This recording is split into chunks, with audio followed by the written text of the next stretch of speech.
Hello every one. നമ്മൾ നോക്കാൻ പോകുന്നത് ട്രിനിറ്റിയുടെ ഓൺലൈൻ എക്സാമിൻ്റെ വീഡിയോ എങ്ങനെ അപ്ലോഡ് ചെയ്യുന്നുള്ളതാണ്. ഫസ്റ്റ് തന്നെ ഇങ്ങനൊരു മെയിൽ ട്രിനിറ്റി എന്നുള്ളത് വന്നിട്ടുണ്ടോ എന്ന് ചെക്ക് ചെയ്യുക.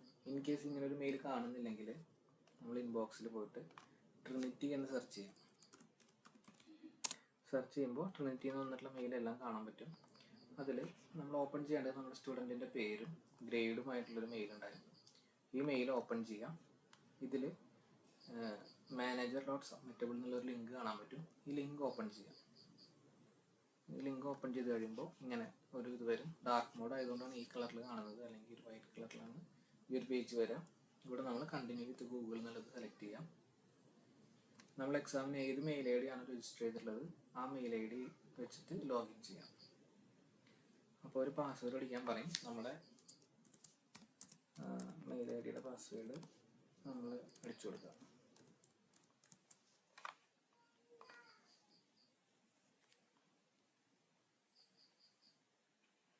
അപ്പോൾ ഒരു വെരിഫിക്കേഷൻ പോലെ ഇതുപോലെ ചെയ്യും, വന്നിട്ടുണ്ടായിരിക്കും. അപ്പോൾ നമ്മൾ വേറെ ഏതെങ്കിലും ഡിവൈസിൽ നമ്മൾ യൂസ് ചെയ്യുന്നുണ്ടെങ്കിൽ നമ്മളതിൽ വെരിഫൈ ചെയ്യാം.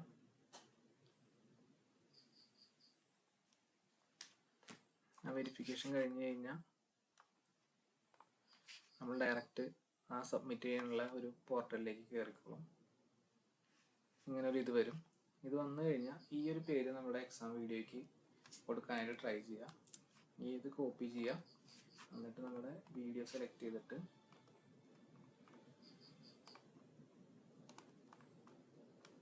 ഇത് റീനെയിം ചെയ്യാം. നമ്മളിപ്പോൾ സെലക്ട് ചെയ്ത പേര് വെച്ചിട്ട് എക്സാം വീഡിയോ റീനെയിം ചെയ്യാം. പിന്നെ ചെയ്യേണ്ടത് ഫോംസ് എന്നുള്ള ഈ സെക്ഷനിലേക്ക് വരാം. ഈ ഒരു സെക്ഷനിൽ ഇവിടെ ഓപ്പൺ ആയിട്ട് ഇത് കിടക്കുന്നുണ്ടാവാം. ഈ ഓപ്പൺ എന്നുള്ളത് സെലക്ട് ചെയ്യാം. ഞാൻ ഒരു പ്രാവശ്യം ഓപ്പൺ ചെയ്തുകൊണ്ടാണ് എൻ്റെ കണ്ടിന്യൂ എന്ന് കിടക്കുന്നത്. അതിൽ നമ്മളിവിടെ ചൂസ് ഫയൽ എന്നുള്ള സെക്ഷനിൽ നമ്മുടെ ആ ഫയൽ നമ്മൾ ചൂസ് ചെയ്ത് കൊടുക്കുക. അത് ഓപ്പൺ ചെയ്യാം. അത് നമ്മുടെ ഇതിലേക്ക് അപ്ലോഡ് ആവും. നമുക്ക് 1.5 GB വരെ അപ്ലോഡ് ചെയ്യാൻ പറ്റും. നമ്മുടെ സൈസ് അനുസരിച്ചിട്ട് നമുക്കത് ചെയ്യാം. ടൈം കാൽക്കുലേറ്റ് ചെയ്യാം. 1.5 GB ആണെങ്കിൽ കുറച്ചും കൂടി അധികം ടൈം എടുക്കും അത് അപ്ലോഡ് ചെയ്ത് കഴിയാനായിട്ട്. ഇത് അപ്ലോഡ് ചെയ്ത് കഴിഞ്ഞ് കഴിഞ്ഞാൽ ഒന്ന് റീഫ്രഷ് ചെയ്യുക. നമുക്ക് വീണ്ടും ഡൗൺലോഡ് ചെയ്ത് വീഡിയോ ഫയൽ ചെക്ക് ചെയ്യണമെങ്കിൽ ഒന്ന് റീഫ്രഷ് ചെയ്ത് കഴിഞ്ഞ് കഴിഞ്ഞാൽ ഇവിടെ നമുക്ക് ഡൗൺലോഡ് ചെയ്യാനുള്ളൊരു ഓപ്ഷൻ വരും. നെക്സ്റ്റ് ചെയ്യേണ്ടത് നമ്മൾ ഈ ലെസൺസ് സെലക്ട് ചെയ്യുക. ട്രിനിറ്റിയുടെ സിലബസിലെ ലെസൺസാണ് സെലക്ട് ചെയ്യാൻ നമ്മൾ ചൂസ് ചെയ്തിട്ടുള്ളതെങ്കിൽ ഒന്നാമത്തെ ഓപ്ഷൻ സെലക്ട് ചെയ്യുക. അതിൽ ലെസൺ ഏതാണെന്നുള്ളത് സെലക്ട് ചെയ്ത് കൊടുക്കുക.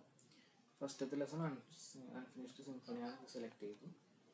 രണ്ടാമത്തെ ലെസൺ ഏതാണെന്നുള്ളത് നമ്മൾ ഇതുപോലെ സെലക്ട് ചെയ്യുക. ട്രിനിറ്റിയുടെ ലെസൺസ് ആണെങ്കിൽ ഒന്നാമത്തെ ഓപ്ഷൻ സെലക്ട് ചെയ്ത് കഴിഞ്ഞാൽ താഴെയായിട്ട് നമുക്ക് ആ ലെസൺ ഏതാണെന്നുള്ളത് സെലക്ട് ചെയ്യാനുള്ള ഓപ്ഷൻ വരും. അത് നമ്മൾ സെലക്ട് ചെയ്ത് കൊടുക്കാം. അതുപോലെ മൂന്നാമത്തെ ഏതാണെന്നുള്ളത് സെലക്ട് ചെയ്ത് കൊടുക്കാം. ലെസൺ ഏതാണ് നമ്മൾ ചെയ്തിട്ടുള്ളത് സെലക്ട് ചെയ്ത് കൊടുക്കാം. നാലാമത്തെ ടെക്നിക്കൽ വർക്കാണ്. ടെക്നിക്കൽ വർക്ക് ഓരോ ഇൻസ്ട്രുമെൻറ്റിനും ഡിഫറെൻ്റ് ആണ്. കീബോർഡിന് ഞാനിപ്പോൾ ഇതിൽ ചൂസ് ചെയ്തിട്ടുള്ളത് keyboard exercise and scales set A ആണ്. ഇത് സെലക്ട് ചെയ്യുക. പിന്നെ താഴെ വരുന്ന എല്ലാ കോളംസും നമ്മൾ ടിക്ക് ചെയ്ത് കൊടുത്തു കഴിഞ്ഞാൽ നമ്മൾ അപ്ലോഡ് ചെയ്യാനുള്ളൊരു എല്ലാ സെറ്റിങ്സും കഴിഞ്ഞു. ഇത് ഓട്ടോ സേവ് ആണ്. നമ്മൾ ചെയ്യുന്ന കാര്യങ്ങളൊക്കെ ഇവിടെ ഓട്ടോമാറ്റിക്കായിട്ട് സേവ് ചെയ്തുകൊണ്ടിരിക്കും. സബ്മിറ്റ് ഫോം കൊടുത്തു കഴിഞ്ഞ് കഴിഞ്ഞാൽ നമ്മുടെ ഈ ഒരു പ്രൊസീജിയർ കംപ്ലീറ്റ് ആയി. സബ്മിറ്റ് കൊടുത്താൽ അപ്പം തന്നെ നമ്മുടെ മെയിലിലേക്ക് ഒരു മെയിൽ വരും, നമ്മൾ സക്സസ്ഫുള്ളി ഇതെല്ലാം സബ്മിറ്റ് ചെയ്തു എന്ന് പറഞ്ഞിട്ട്. നെക്സ്റ്റ് എല്ലാവർക്കും വരുന്ന ഡൗട്ടാണ് ടെക്നിക്കൽ വർക്ക്.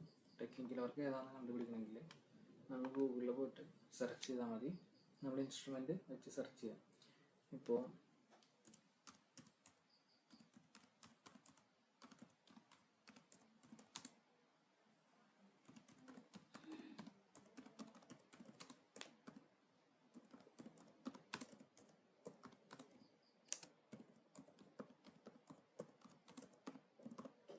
ഞാൻ സെർച്ച് ചെയ്ത് കൊടുത്തു കഴിഞ്ഞാൽ ട്രിനിറ്റി കോളേജ് ലണ്ടൻ്റെ ടെക്നിക്കൽ വർക്ക് എന്നുള്ളൊരു പേജ് വരും. നമ്മൾ ഇതിലേക്ക് എൻ്റർ ചെയ്യാം. ഇവിടെ ഓരോ ഇൻസ്ട്രുമെൻ്റായിട്ട് നമുക്ക് കാണാൻ പറ്റും ഏതൊക്കെയാണ് വേണ്ടതെന്നുള്ളത്. പിയാനോ, ഇലക്ട്രോണിക് കീബോർഡ്, നമ്മൾ ഏത് ഇൻസ്ട്രുമെൻ്റാണ് ചൂസ് ചെയ്യുന്നത് അതിൻ്റെ ടെക്നിക്കൽ വർക്ക് നമുക്കിവിടെ കാണാൻ പറ്റും. നമ്മൾ കീബോർഡാണ് ചൂസ് ചെയ്യണമെങ്കിൽ ഇത് ഡൗൺലോഡ് ചെയ്യാം. ഡൗൺലോഡ് ചെയ്യുമ്പോൾ നമുക്കിവിടെ കാണാൻ പറ്റും. ഇനീഷ്യൽ ഗ്രേഡ് ആണെങ്കിൽ scales and code knowledge set A, scales and code knowledge set B, അങ്ങനെ കാണാൻ പറ്റും. നമ്മൾ ഏതാണോ സ്റ്റുഡൻസിനെ കൊണ്ട് ചെയ്യിച്ചിട്ടുള്ളത് അതനുസരിച്ചിട്ട് നമ്മൾ അത് ഇവിടെ നമ്മുടെ സബ്മിഷനിൽ അപ്ലോഡ് ചെയ്ത് കൊടുക്കുക. ടെക്നിക്കൽ വർക്ക് എന്നുള്ള സെക്ഷൻ നമുക്കത് മനസ്സിലായിട്ടുണ്ടെന്ന് വിചാരിക്കുന്നു. അപ്പോൾ താങ്ക് യു.